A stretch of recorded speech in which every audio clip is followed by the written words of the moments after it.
Welcome to exam विवेचना। तो दोस्तों, जैसा कि आप लोगों को पता है, हम अपने इस चैनल पर डिस्कस कर रहे हैं पी बाई क्यू सीरीज। तो जो ये पी बाई क्यू सीरीज है, आपकी प्रत्येक परीक्षा के लिए काफी महत्वपूर्ण होने वाली है। तो बार बार जोर देकर कहता हूँ, जो भी क्वेश्चन आपको नहीं आते हैं उन्हें अपनी कॉपी पे अवश्य नोट करते रहिएगा। देखिएगा, जो एलटी टेट की तैयारी कर रहे हैं ना, उनके लिए ये मोस्ट इंपॉर्टेंट होने वाला है, क्योंकि थोड़े ही समय पश्चात आपकी परीक्षा होने वाली है। तो जो प्रश्न नहीं आते हैं तो उन्हें अपनी कॉपी पे नोट करिएगा। अगर जो प्रश्न आते हैं चाहे आप उन्हें छोड़ दीजिएगा, परंतु डेली आपने एक अपना शेड्यूल बनाना है कि जो भी लेक्चर आपको दिए जाते हैं देखने हैं किसी भी हालत में। खासकर ये जो पीवाईक्यू वाला लेक्चर मिलता है, इसको देखना ही है। क्यों? इससे आपको पता चलता है कि क्या इसका पहले बेस रहा है क्वेश्चन पूछने का, और आगे किस तरह के क्वेश्चन पूछे जा सकते हैं। ठीक है। और काफी संभावना ये रहती है कि जो प्रश्न रिपीट हो जाए, डायरेक्ट या इनडायरेक्ट। तो अधिक समय नहीं लेंगे, शुरू करते हैं आज का लेक्चर। तो देखिए, अगर अभी तक आपने हमारे हार्ड कॉपी नोट्स नहीं लिए हैं जो हमारी टीम के द्वारा तैयार किए गए हैं, आप उन्हें परचेज कर सकते हो। तो इसके लिए आपको हमारा नंबर पता है, व्हाट्सएप नंबर, उस पर कॉन्टैक्ट कर सकते हो। ठीक है, जिसने लेने हैं। बाकी जिसने अपने नोट्स बनाए तो वो अपने नोट्स से ही तैयारी करते रहिएगा। पीडीएफ इत्यादि के लिए आप हमारे टेलीग्राम, व्हाट्सएप, फेसबुक ग्रुप के साथ जुड़िएगा। जो पेड मेंबर है उन्हें पीडीएफ मिल जाती है, जो पेड मेंबर नहीं है उन्हें टेलीग्राम ग्रुप में जाकर ज्वाइन करना है। हमारा टेलीग्राम ग्रुप, वहां पर मिल जाएगी पीडीएफ। तो देखिए, पहला प्रश्न यहाँ पर क्या पूछा गया है। बिसलदेव रासो किसकी रचना है? तो बताना है बिसलदेव रासो किसकी रचना होगी। तो जो बिसलदेव रासो है, ये रचना किसकी हो जाएगी? नरपति नालह की। जो बिसलदेव रासो रचना है, ये है आपकी आदिकाल की प्रमुख रचना। आदिकाल में भी जो रासो साहित्य है उसके अंतर्गत ही आता है बिसलदेव रासो। काफी महत्वपूर्ण है, वीर रसात्मक रचना मानी जाती है ये बिसलदेव रासो। श्रृंगारिका भी इसमें कहीं देखी जाती है। और जो चंद्रप्रदाय का प्रथम महाकाव्य माना जाता है हिंदी साहित्य का, कौन सा है वो? तो वो है पृथ्वीराज रासो। ये भी आपने याद रखना है। जगनी का परमार रासो हो जाएगा। अगला है दो। इसमें क्या पूछा गया है? अंधा युग किसकी रचना है? तो जो अंधा युग रचना हो जाएगी, किसकी होगी ये? तो सही जो विकल्प हो जाएगा यहाँ पर, अंधा युग किसकी रचना हो जाएगी, तो वो हो जाएगा आपका धर्मवीर भारती की। धर्मवीर भारती की रचना है अंधा युग, ये याद रखना है आपने।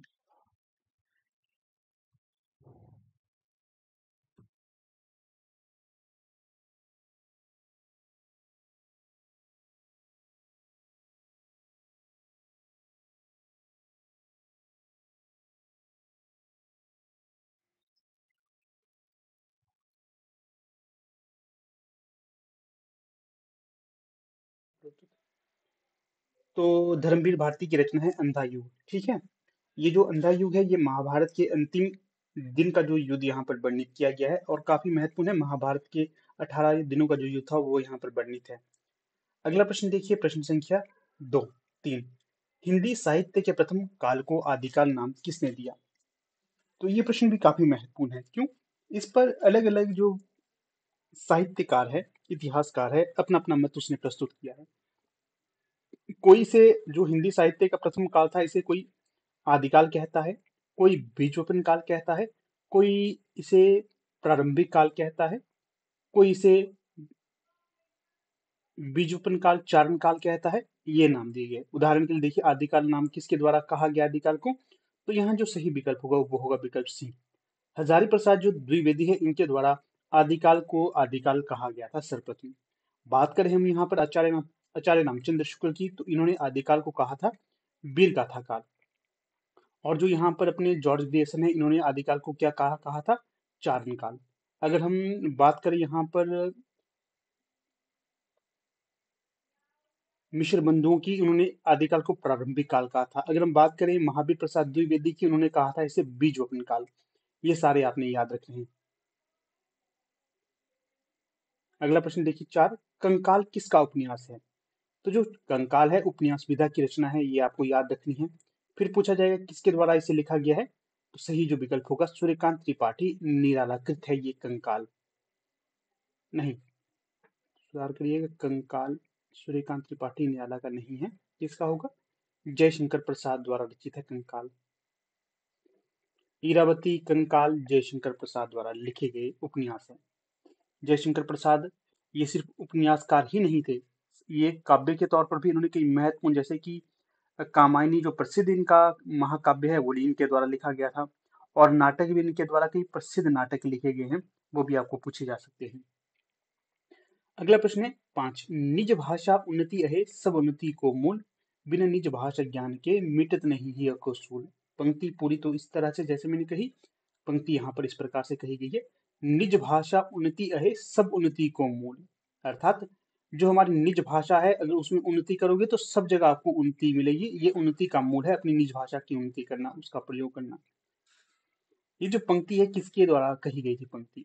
तो जो भारतेंदु हरिश्चंद्र है इन्होंने कही थी ये पंक्ति की निज भाषा उन्नति है सब उन्नति को मूल। जो भारतेंदु है ये हिंदी साहित्य के प्रचारक प्रवर्तक माने जाते हैं।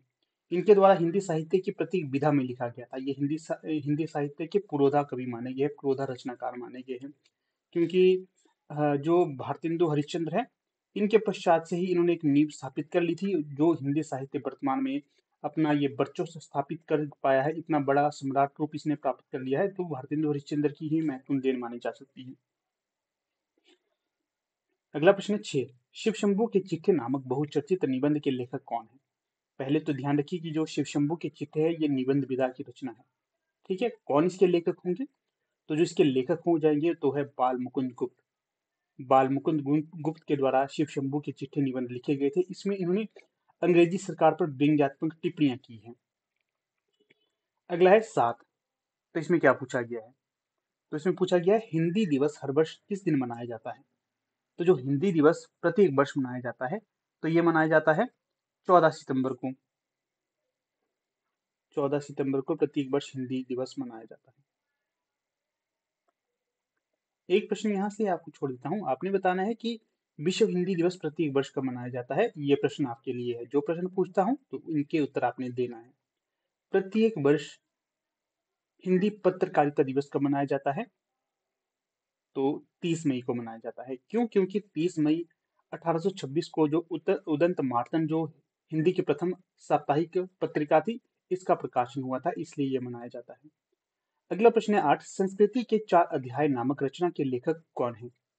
जो संस्कृति के 4 अध्याय है ये किसके द्वारा लिखी गई रचना है? तो जो ये रचना लिखी गई थी ये लिखी गई थी रामधारी सिंह दिनकर के द्वारा। जो रामधारी सिंह दिनकर है ये हिंदी साहित्य में महत्वपूर्ण स्थान रखते हैं। इनके द्वारा देखिए रश्मिरथी, संस्कृति के 4 अध्याय, और एक और परशुराम की प्रतीक्षा, सामधेनी, और क्या है उर्वशी, हाँ उर्वशी महाकाव्य इत्यादि लिखे गए थे। अमृत राय द्वारा लिखित प्रेमचंद की जीवनी पर आधारित रचना का नाम क्या है? पहले तो ध्यान रखिए जो अमृत राय है ये मुंशी प्रेमचंद्र जी के सुपुत्र थे। किसके? मुंशी प्रेमचंद के सुपुत्र थे। इनके जीवन पर आधारित ये जीवनी इन्होंने लिखी थी, किस नाम से? तो ये लिखी थी कलम का सिपाही। कलम का सिपाही, विकल्प ए यहाँ पर सही होगा। और प्रश्न पूछा जाए अबारा मसीहा किसकी जीवनी है? तो जो अबारा मसीहा है ये शरद चंद्र की जीवनी है। किसके द्वारा लिखी गई थी? ये विष्णु प्रभाकर के द्वारा। और मुंशी प्रेमचंद, नहीं प्रेमचंद घर पर, ये किसकी जीवनी है? जीवनी तो ये मुंशी प्रेमचंद की है। किसके द्वारा लिखी गई थी? इनकी पत्नी शिवगामी देवी के द्वारा। अगला प्रश्न है 10, तुलसी जी के जीवन चरित्र को आधार बनाकर लिखा गया अमृतलाल नागर का उपन्यास कौन सा है?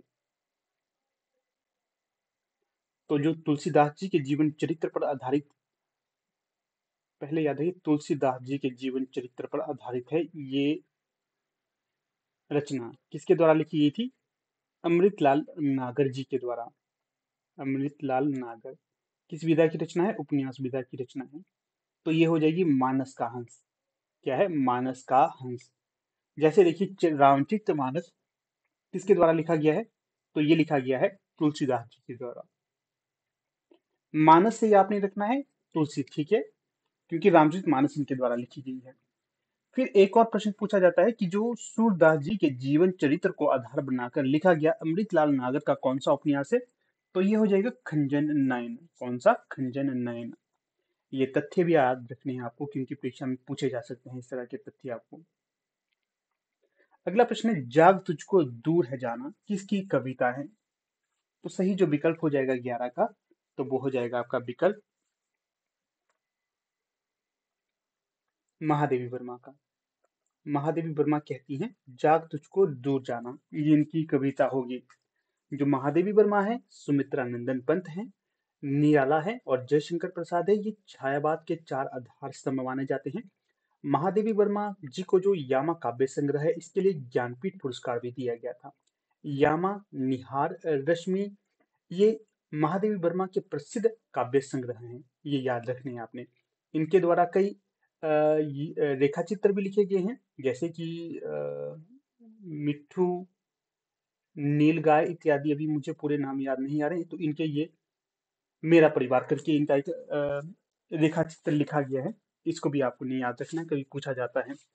और जो पीजीटी का सिलेबस था, उसमें भी इनके द्वारा एक रचना लिखी थी, मुझे इसमें उसका नाम याद नहीं आ रहा है, वो भी लगी हुई रचना है।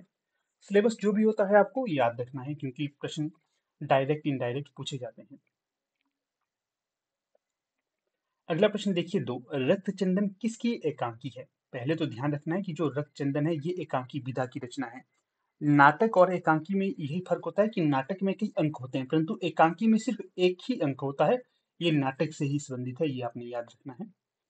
तो यहाँ जो सही विकल्प हो जाएगा 12 का, तो वो हो जाएगा आपका विष्णु प्रभाकर की रचना होगी रक्तचंदन।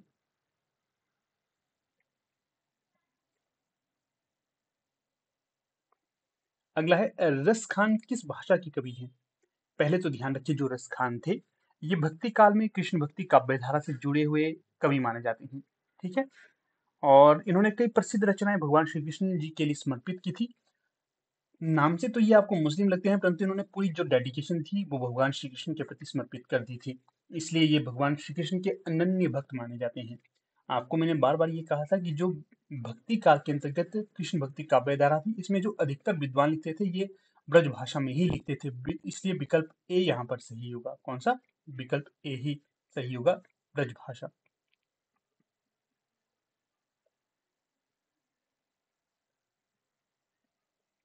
अगला देखिए, मीरा की भक्ति किस प्रकार की है? तो जो मीरा जी का पूरा नाम था मीराबाई। इनकी जो भक्ति थी किस प्रकार की थी? तो ये थी आपकी, बताइएगा क्योंकि बार बार बताता हूँ ये, माधुर्य भाव की भक्ति थी ये इनकी। कैसी थी? माधुर्य भाव की। विकल्प ए यहाँ सही हो जाएगा।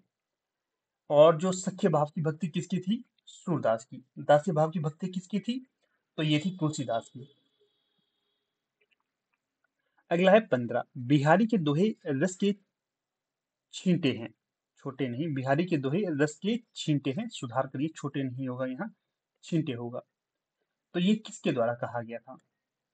तो सही जो विकल्प हो जाएगा यहाँ पर, बिहारी के दोहे रस के छींटे हैं। तो इसमें जो सही विकल्प हो जाएगा आपका, ये कहा गया था आचार्य रामचंद्र शुक्ल के द्वारा। 15 का जो सही विकल्प होगा तो वो हो जाएगा डी, आचार्य रामचंद्र शुक्ल ने ये पंक्ति कही है। बिहारी दास इनके द्वारा, चलिए थोड़े से तथ्य बता देता हूँ। जो बिहारी दास थे, ये रीति काल में रीति सिद्ध काव्य धारा के अंतर्गत आते हैं। इनके द्वारा बिहारी सत्सई नामक रचना लिखी गई थी। इसमें इन्होंने कुल 713 के आसपास दोहे संग्रहित किए थे। इसमें भक्ति के भी दोहे थे, श्रृंगार के भी दोहे थे, और अलग जो दोहे थे, अलग आधार पर लिखे गए थे, ज्योतिष पे। तो वो भी सारे दोहे मिल जाते हैं। ये जो एक ही रचना लिखने के कारण हिंदी साहित्य में प्रसिद्ध हो गए थे। और जो बिहारी जो सत्सई है, इसकी कई टीकाएं भी लिखी गई हैं। और हिंदी साहित्य में जो सबसे सर्वाधिक टीकाएं लिखी गई थी, तो वो रामचरितमानस की है, और दूसरे नंबर पर बिहारी सत्सई होगी। अगला प्रश्न देखिए 16, उपन्यास मनुष्य के वास्तविक जीवन की काल्पनिक कथा है। उपन्यास के संदर्भ में ये किसका कथन है? तो सही जो विकल्प होगा, उपन्यास के सुनने जो ये कथन कहा गया है, तो सही हो जाएगा डॉक्टर श्याम सुंदर दास। डॉक्टर श्याम सुंदर दास ने ये कथन कहा है। क्या कथन कहा है? उपन्यास मनुष्य के वास्तविक जीवन की काल्पनिक कथा है। उपन्यास के संदर्भ में ये डॉक्टर श्याम सुंदर दास जी का कथन होगा। जो श्याम सुंदर दास है, इनके द्वारा देखिएगा जो सरस्वती पत्रिका थी, इसका संपादन कार्य भी किया गया था। और नागरिक विचारणी सभा की स्थापना भी इनमें इनका महत्वपूर्ण रोल रहा है। अगला प्रश्न देखिए 17, विशिष्टाद्वैतवाद की स्थापना किसने की? तो जो विशिष्टाद्वैतवाद है, इसकी जो स्थापना की गई थी, तो ये की गई थी आपके श्री रामानुजाचार्य के द्वारा। किसके द्वारा? श्री रामानुजाचार्य के द्वारा विशिष्टाद्वैतवाद सिद्धांत की स्थापना की गई थी। विकल्प ए यहाँ पर सही होगा। अगला प्रश्न है 18, ध्रुव स्वामी ने किसकी रचना है? तो जो ध्रुव स्वामिनी रचना हो जाएगी, तो ये किसकी हो जाएगी? जयशंकर प्रसाद की हो जाएगी। याद रखिएगा कि जो ध्रुव स्वामिनी है ये नाटक विधा की रचना है। इसी के साथ ये भी याद रखना है कि जो जयशंकर प्रसाद है इनके द्वारा ध्रुव स्वामिनी, स्कंदगुप्त, चंद्रगुप्त और एक घूंट इत्यादि कई नाट्य कृतियां लिखी गई थी। अगला प्रश्न है 19 बहुत दिनों के बाद किसकी कविता है? किस विधा की रचना है ये? बहुत दिनों के बाद कविता विधा की रचना है। किसकी ये रचना हो जाएगी? तो जो सही विकल्प हो जाएगा 19 का, तो वो हो जाएगा आपका नागार्जुन की रचना है बहुत दिनों के बाद। ये विकल्प ए यहाँ सही हो जाएगा। अगला प्रश्न है चारुचंद्र लेख उपन्यास के उपन्यासकार कौन होंगे? तो सही जो विकल्प हो जाएगा यहाँ पर, तो वो हो जाएगा विकल्प बी, हजारी प्रसाद द्विवेदी जो है इनके द्वारा चारुचंद्र लेख नामक उपन्यास लिखा था। याद रखिए बाणभट्ट की आत्मकथा, पुनर्नवा और नामदास का पोथा, ये भी हजारी प्रसाद द्विवेदी द्वारा रचित उपन्यास होंगे। बाणभट्ट की आत्मकथा कई बार हम सोचते हैं तो आत्मकथा नाम लगा है तो आत्मकथा होगी, नहीं ये आत्मकथा नहीं है, उपन्यास है हजारी प्रसाद द्विवेदी का। अगला प्रश्न देखिए 21 सखी वे मुझसे कह कर जाते पंक्ति के रचयिता कौन है? तो जो ये पंक्ति है ये किसके द्वारा कही गई थी? तो ये कही गई थी मैथिली शरण गुप्त के द्वारा। तात्पर्य ये है जो यशोधरा नामक रचना है मैथिली शरण गुप्त की, इसमें यशोधरा कहती है अपनी सखी से कि जो महात्मा बुद्ध उनको छोड़कर सत्य की खोज में चले गए हैं। तो एक तरह से यशोधरा आरोप जड़ती है महात्मा बुद्ध पे कि एक बार उन्हें मुझसे कहकर जाना चाहिए था कि मैं आपको छोड़कर, ये जो संसार को छोड़कर सत्य की खोज में जा रहा हूँ। परंतु जो जब यशोधरा जी सोई होती हैं उस समय जो महात्मा बुद्ध है उन्हें छोड़कर चले जाते हैं। ये बात यशोधरा को काफी खलती है और बार बार उनके मस्तिष्क में ये बात आती रहती कि ऐसे कैसे कर दिया महात्मा बुद्ध ने। इसलिए ये पंक्ति जो यशोधरा है अपनी सखी से कहती कि सखी वे मुझसे कहकर जाते, क्यों? क्योंकि मैं उन्हें रोकती नहीं, मैं उन्हें कहती कि आप जाइए और सत्य की प्राप्ति करें। अगला प्रश्न है 22 चलते चलो सूरज के संग संग चलते चलो किस कवि की पंक्तियां हैं ये? तो जो प्रस्तुत पंक्तियां होंगी यहाँ पर, तो सही जो विकल्प हो जाएगा तो वो हो जाएगा नरेश मेहता की पंक्तियां हैं ये। चलते चलो सूरज के संग संग चलते चलो। थोड़ी देर के लिए रुक जाते हैं हम। क्यों? पंक्तियां देखिए कितनी सुंदर पंक्तियां हैं। आप लोगों को भी मैं यही कहूंगा, आप लोगों के लिए नहीं सभी के लिए पंक्तियां हैं, हम हमारे लिए भी आपके लिए भी है। जीवन में देखिए हमें रुकना नहीं है। क्यों? जिस प्रकार से सूरज कार्य करता है, जिस प्रकार से हमारा आसपास आसपास का वातावरण काम करता है, उसी प्रकार से हमें जीवन में चलते ही रहना है। क्यों? जैसे नेचर अपना कार्य करता है वैसे ही अगर हम अपने कार्य को करते रहेंगे तो हमें आगे कभी कोई परीक्षा हमारी होगी, आगे कभी कुछ हमें योगदान देना होगा या कभी हमें हमारे ज्ञान की बात होगी तो हम कभी भी पीछे नहीं रहेंगे। जिस प्रकार से प्रकृति चलती है और सारे इसके महत्व को जानते हैं, तो तभी बात बनती है। अगर हम लोग मान लीजिए वर्तमान समय में ऐसी स्थिति है कि कोई भी कमीशन नहीं है तो बच्चे स्टडी छोड़कर बैठ चुके हैं, आप लोग स्टडी छोड़कर बैठ चुके हैं। ऐसा कदापि नहीं करना है।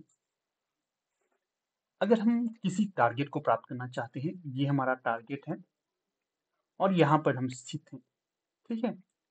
तो बीच में जो इतनी सारी जो ये हमारा रास्ता है, वैसे तो ये सीधा है रास्ता, ठीक है, सीधे से हम जा सकते हैं। परंतु कई बार ऐसी परिस्थितियां आ जाती है, बहुत ज्यादा बारिश हो जाएगी तो रास्ता खराब हो जाएगा, ऊपर से पत्थर गिर जाएंगे तो ये रास्ता अवरुद्ध हो जाएगा। कुछ भी परिस्थिति हो जाती है तो हमें ऐसा नहीं करना है कि अब ये मार्ग हमारा अवरुद्ध हो गया है तो हमें कुछ कार्य नहीं करना है, बैठ जाना है जब तक ये नहीं खुलेगा।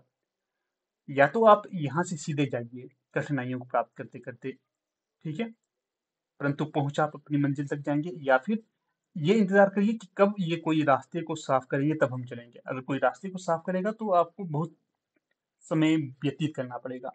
अगर आप चलते रहोगे एक दिन अवश्य आएगा जब आप इस ये जो मुसीबतें हैं इनको लांघ कर अपनी परिस्थिति को प्राप्त करोगे, अपनी जो गोल को प्राप्त करोगे। इसे चलते रहना है।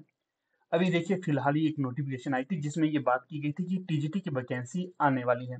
जैसे टीजीटी की वैकेंसी आएगी ना, उसके कुछ समय पश्चात आपकी एलटी की भी वैकेंसी आएगी। इसलिए मेहनत करते रहिए। अगर आप एनवीएस केवीएस EMRS की तैयारी कर रहे हैं, ये भी जल्दी भर्तियां आने वाली है, सेंटर में भी आप जॉब लग सकते हो, इसलिए किसी एक पथ को मत निहारिए। हिंदी साहित्य से संबंधित कोई भी परीक्षा क्यों ना हो, वहां पर आपको जाना चाहिए और अपनी जो जितना आपका दायरा है इसको विकसित करना चाहिए, तभी आपको फायदा होगा। क्योंकि ये जो पंक्ति यहाँ पर कही है काफी महत्वपूर्ण है कि चलते चलो सूरज के संग चलते चलो, रुकना नहीं है किसी भी स्थिति में। अगर आप चलते रहोगे आपको कुछ ना कुछ सीख मिलती रहेगी, नई नई चीजों से आपका अनुभव होता जाएगा और बहुत कुछ ज्ञान आप अर्जित कर पाओगे। ठीक है, तो चलिए चलते हैं नेक्स्ट प्रश्न की तरफ। अंधेर नगरी किसकी लोकप्रिय रचना है? ध्यान रखना है कि जो अंधेर नगरी है ये नाटक विधा की रचना है। किसकी ये नाटक विधा की रचना हो जाएगी? भारतेंदु हरिश्चंद्र की। भारतेंदु हरिश्चंद्र ने अंधेर अंधेर नगरी नाटक लिखा था। अंग्रेजों पर व्यंग्य किया गया है, जो जमींदार प्रथा है उस पर व्यंग्य किया गया है अंधेर नगरी में। क्या भूलूं क्या याद करूं किसकी कविता है? गलत है, ये कविता नहीं है ये। एक मिनट मुझे हम्म क्या भूलूं क्या याद करूं कविता नहीं है, ये सुधार करिएगा आप लोग। कविता नहीं है। कई बार बोर्ड वाले पता नहीं कैसे कैसे प्रश्न डाल देते हैं। एक बार जब आप क्वेश्चन तैयार करते हैं तो उसका मूल्यांकन भी करना चाहिए कि क्या जो प्रश्न आपने बनाया है वो सही है। कविता विधा की रचना नहीं है, ये आत्मकथा है ये। क्या भूलूं क्या याद करूं, नील का निर्माण फिर, बसेरे से दूर, दस द्वार से सोपान तक, ये चार चार भागों में विभाजित आत्मकथा है। किसकी? हरिवंश राय बच्चन जी की ये आत्मकथा होगी। तो विकल्प ए यहाँ सही है। प्रश्न संख्या 25, जहां कारण के अभाव में कार्य का वर्णन हो तो वहां पर कौन सा अलंकार होता है? तो जो सही विकल्प हो जाएगा 25 का, तो वो हो जाएगा विकल्प ए, विभावना अलंकार। विभावना अलंकार में होता है जहां कारण के अभाव में कार्य का वर्णन हो। कारण के अभाव में कार्य का वर्णन हो तो वहां विभावना अलंकार होगा। विकल्प ए यहाँ सही हो जाएगा। श्रृंगार रस का स्थायी भाव क्या है? तो बताइएगा। श्रृंगार जो ये लिखा गया है सही लिखा गया है, तो जो श्रृंगार रस का स्थायी भाव होगा तो ये होगा रति। ठीक है, यहाँ से देखिए और भी आपको तथ्य बताता हूँ। रसों की संख्या भरत मुनि जी के द्वारा कितनी स्वीकार की गई है? 8। सर्वमत के अनुसार रसों की संख्या कितनी है? 9। शुद्ध वर्तनी वाला शब्द कौन सा है? यहाँ पर बताना है कि जो अभिव्यक्ति है ये कैसे लिखा जाता है, ये हमें बताना है यहाँ पर। अभिव्यक्ति, तो यहाँ पर देखिए दो विकल्प यहाँ पर है, विकल्प ए और विकल्प डी है 27 का, ये यहाँ पर सही हो जाएगा। अभिव्यक्ति यहाँ पर भी देखिए, अभिव्यक्ति अभिव्यक्ति ये दोनों सही लिखे गए हैं, इसलिए ए और डी सही विकल्प हो जाएगा। युत्सु का अर्थ क्या है? युयुत्सु का अर्थ क्या है? तो यहाँ पर सही जो विकल्प हो जाएगा 28 का, तो वो हो जाएगा आपका विकल्प, युद्ध की इच्छा रखने वाले को कहा जाता है युयुत्सु। ये नाम यहाँ पर आ गया तो आपसे थोड़ी सी चर्चा भी मैं कर लेता हूँ। जो युयुत्सु नामक रचना पात्र है, ये किस रचना के अंतर्गत आता है? तो जो अंधा युग नाटक है इसमें है युयुत्सु नामक एक पात्र। वैसे तो ये कौरवों के पक्ष में था। थोड़ा सा आपको पता है कौरवों की संख्या कितनी मानी जाती है?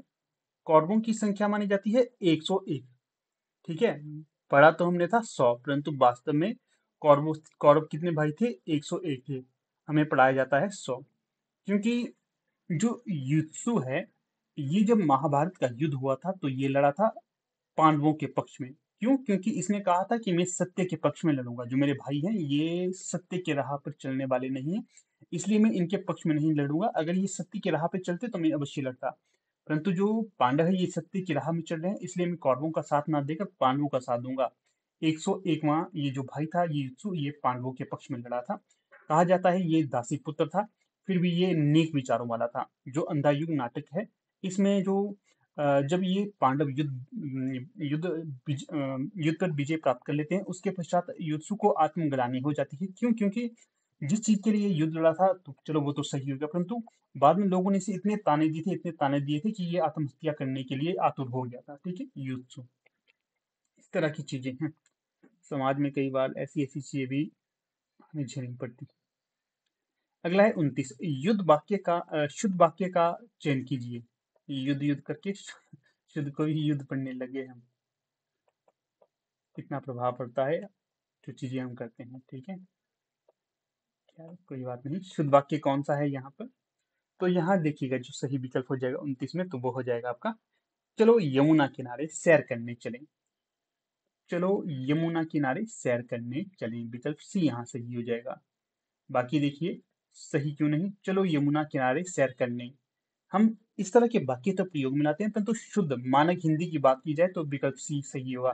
चलो यमुना किनारे सैर करने के लिए, ये नहीं, चलो यमुना किनारे सैर करने चलें। चलो यमुना किनारे सैर करने के लिए चलें, ये भी सही नहीं होगा, क्योंकि जो कॉमा कहाँ पर आएगा, पूर्ण विराम कहाँ पर आएगा, अर्धविराम कहाँ पर आएगा, सारा कुछ देखना पड़ता है मानक शब्दों की बात करें हम तो।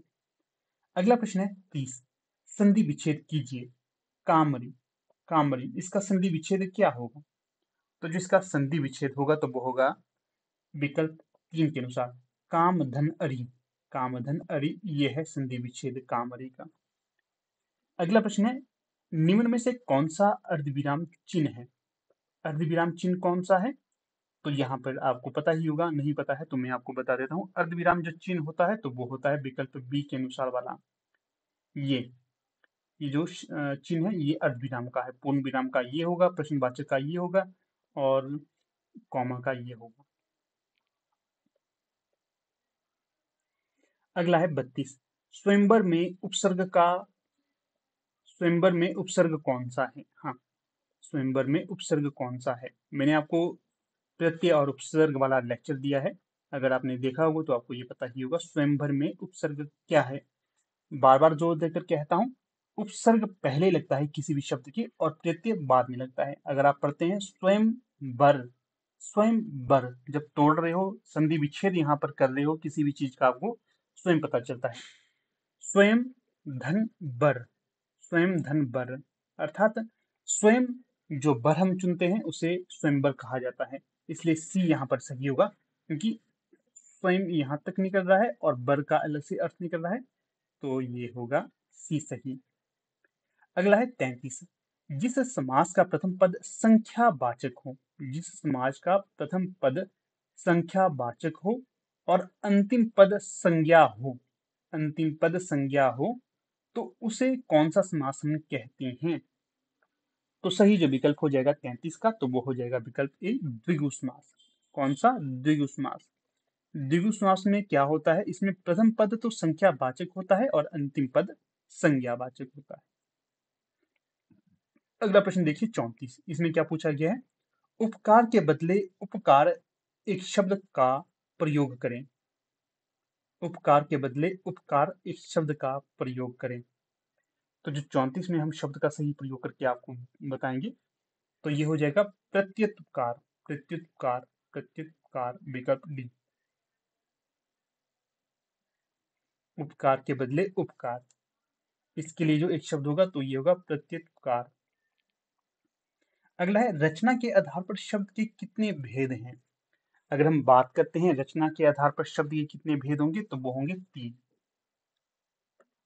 विकल्प ए यहाँ पर सही हो जाएगा।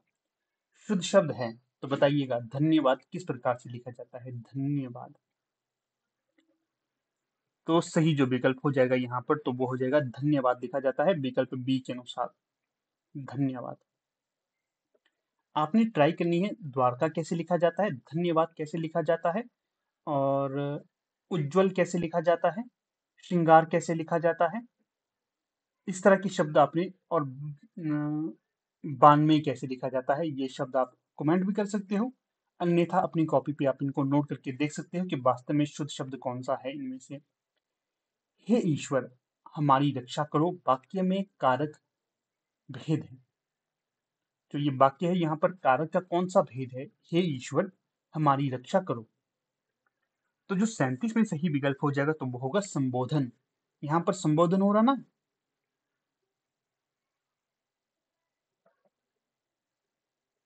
संबोधन जहां होता है उसे कहा जाता है हे, अरे इत्यादि, ये जो शब्द जो आते हैं ये संबोधन के लिए आते हैं। अगर बात करें पहाड़ से पत्थर गिर रहे हैं, माली के हाथ से दराटी छूट रही है, तो ये वाक्य होंगे अपादान। कोई भी चीज छूटती है, जाती है, दूर होती है तो ये अपादान कारक होता है। वायु का पर्यायवाची नहीं है, वायु का पर्यायवाची नहीं है, ये यहाँ पर बताना है। 38 में जो सही विकल्प होगा तो वो होगा पवन। जो पवन है ये वायु का पर्यायवाची नहीं होगा, ए सही विकल्प। जिन छंदों में मात्रा और वर्ण दोनों की समानता एक साथ पाई जाती है उसे कहते हैं, क्या कहा जाता है उसे? जिन छंदों में मात्रा और वर्ण दोनों की समानता एक साथ पाई जाती है उसे क्या कहते हैं?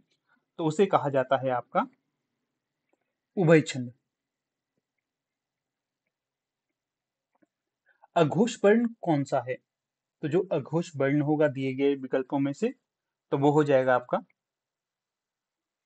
विकल्प अ। ये अघोष, ये अघोष है, बाकी सारे घोष होंगे। जैसे अ उच्चारित करते हो, कोई घर्षण नहीं होता है, जैसे ज, ग, स, ये उच्चारित करते हो तो घर्षण हमारे गले में उत्पन्न होता है, तो उसे घोष और अघोष कहा जाता है। अगला है 41।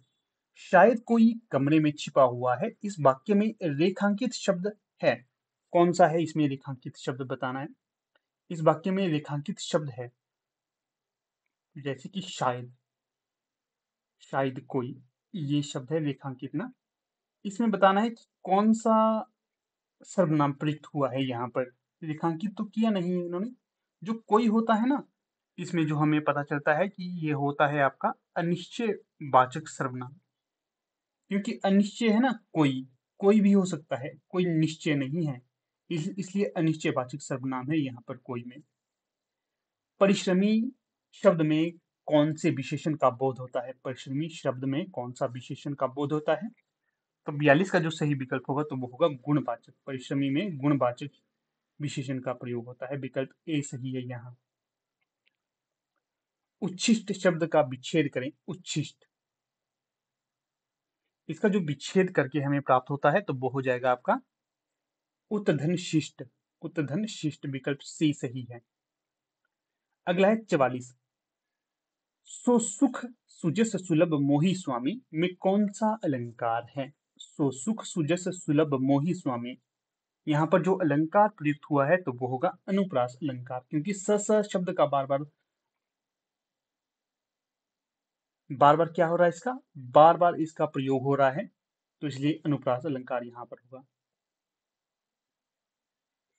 अनुप्रास अलंकार। निम्न में से कौन सा तत्सम शब्द नहीं है?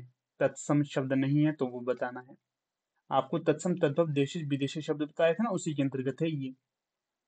तो जो तत्सम शब्द नहीं होगा यहाँ पर तो वो हो जाएगा आपका विकल्प हाय। हाय, ये पुष्प, विद्या, कन्या, ये तत्सम है, संस्कृत से लिए गए हैं। अगला है 46। वृक्ष से पत्ते गिरते हैं कौन सा अलंकार है? इस प्रश्न का उत्तर मैं नहीं दूंगा, मैंने भी आपको इसका उत्तर दिया था, इसलिए छोड़ देता हूं इसको। कमेंट करिएगा जिसको आते हैं तो। प्रश्न संख्या 47। निम्न में से कौन सा घोष वर्ण है? अभी मैंने आपको घोष और घोष के बारे में बताया था ना, वही प्रश्न यहाँ पर रिपीट हुआ है। तो जो 47 का जो सही विकल्प हो जाएगा तो वो हो जाएगा आपका म। म 47 का डी। ज ध्वनि का उच्चारण स्थान क्या है? तो जो ये ध्वनि है इसका जो उच्चारण स्थान हो जाएगा तो वो हो जाएगा तालव्य। ज, त थ द ध, ये लगे त थ द दंत्य है, च छ ज झ ये तालव्य होते हैं। अगला प्रश्न देखिए 49। निम्नलिखित में से कौन सा शब्द गुण संधि का उदाहरण है? गुण संधि का उदाहरण कौन सा होगा ये यहाँ पर बताना है। गुण संधि का उदाहरण तो सही जो हो जाएगा 49 में तो वो हो जाएगा आपका विकल्प सप्तऋषि। ये गुण संधि का उदाहरण है सप्तऋषि। अगला प्रश्न है 50। किस रस को रसराज कहा जाता है? रसराज किस रस को कहा जाता है ये आपको पता ही होगा। तो ये कहा जाता है श्रृंगार रस को रसराज कहा जाता है। श्रृंगार यहाँ पर गलत लिखा गया है, इस प्रकार से श्रृंगार नहीं लिखा जाता है। फिर है 51, डेमी ऑफिशियल लेटर का हिंदीकृत रूप क्या होगा। इस प्रश्न का उत्तर मैं नहीं दूंगा, आप लोग दीजिएगा, नेक्स्ट वीडियो में आपको इसका उत्तर मिल जाएगा। उत्तर देने की कोशिश करा करें, आपको फायदा होगा इससे। उत्तर नहीं देते हैं तो आप ही निष्क्रिय रहते हैं, चाहे बुक से देखिए चाहे गूगल करिए, उत्तर दिया करें, आपके प्रश्न बनते हैं इससे। अभी आपको मेरी बातों में उतना अच्छा नहीं लगता होगा कि मैं बार बार इस तरह के प्रश्न पूछता हूँ या फिर आपके ऊपर टिप्पणी करता हूँ, परंतु जब आप परीक्षा में, आपको जब परीक्षा जाओगे ना, वहाँ पर अगर आपने इस तरह के उत्तर दिए होंगे आपको फायदा होगा इनका, नहीं तो आपको नुकसान हो जाएगा। उत्तर दिया करें, ठीक है। हमें कुछ नहीं, अगर आप उत्तर देते हैं तो हमें उससे कुछ लाभ नहीं मिलता है, नहीं देते हैं तो हमारा कुछ नुकसान नहीं होता है। हम लोग आपको प्रोत्साहित करते हैं कि आप जो चीज़ें चली हुई है ना, जैसे एक प्रश्न आपके लिए छोड़ता हूँ रोज, तो इसका उत्तर दोगे तो आप लोगों को इसका अर्थ पता चलेगा, इसका उत्तर पता चलेगा। आगे जो अन्य लोग उसके उत्तर को देखेंगे उन्हें भी लाभ मिलेगा। वैसे तो सभी ने उत्तर देना है, इससे क्या होगा, इससे आप सभी का एक ही प्रश्न तो हमेशा बनेगा जो आपने स्वयं से खोजा है। वैसे तो मैंने आपको 50 प्रश्न यहाँ पर करवा दिए, परंतु अगर आप 51वें प्रश्न का उत्तर दिया करेंगे तो आपको फायदा होगा इससे। जो भी प्रश्न पूछता हूँ उत्तर दिया करें, आपको फायदा होगा डायरेक्ट इनडायरेक्ट। जब परीक्षा में आप उत्तर देते हैं, इस तरह से वीडियो के नीचे आप उत्तर देते हैं, तो परीक्षा में आपको हूबहू प्रश्न आते हैं तो आप जल्दी से उन्हें ठीक भी कर लेते हो। इसलिए आप लोगों को ये कोशिश करते रहना है, ठीक है। मुझे पूर्ण आशा है कि आप लोगों को ये बातें समझ आती हैं जो मैं कहता हूँ, अन्यथा राम भरोसे है सब कुछ। चलिए खैर कोई बात नहीं, वीडियो का समापन यहाँ पर कर लेते हैं। आप लोग वीडियो के अंत तक बने रहे, इसका बहुत बहुत धन्यवाद।